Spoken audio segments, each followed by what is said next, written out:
घरपट्टी लोकांना वितरित केली आहे आणि दुसरी गोष्ट म्हणजे इतर लोकांचा भरपूर निषेध लोक आपले स्वाक्षरी इथं करत आहेत की सदरील घरपट्टी त्यांना मान्य नाही। दुसरी गोष्ट म्हणजे जे लोक नगरपालिकेत आक्षेप दाखल करण्यासाठी जात आहेत, आताच आम्हाला काही लोकांनी सांगितलं की तिथं कोणताही अधिकारी किंवा जे बी तिथं संबंधित व्यक्ती आहे ते चालढकल करत आहेत की हे ज्याला द्या, हे आमच्याजवळ नाही हा।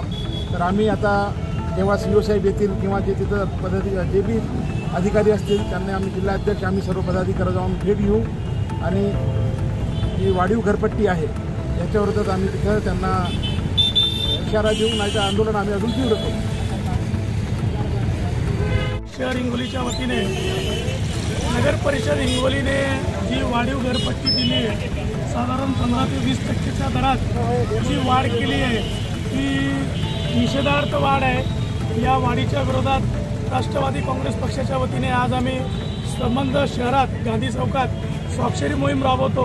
ह्या स्वाक्षरी घेऊन संबंधित विभागात आम्ही आक्षेप घेणार आहोत। आक्षेप घेऊन मंत्रालयीन स्तरावर ज्या संबंधित खात्याचे मंत्री आहेत त्यांच्याशी या वाढीव दराच्या संदर्भात मी स्वतः मीटिंग लावेल आणि नक्कीच माझ्या हिंगोलीकरांना जी वाढीव घरपट्टी आली आहे त्या वाढीव घरपट्टीतून त्यांना श्वास मोकळा घेण्याचं काम करेल।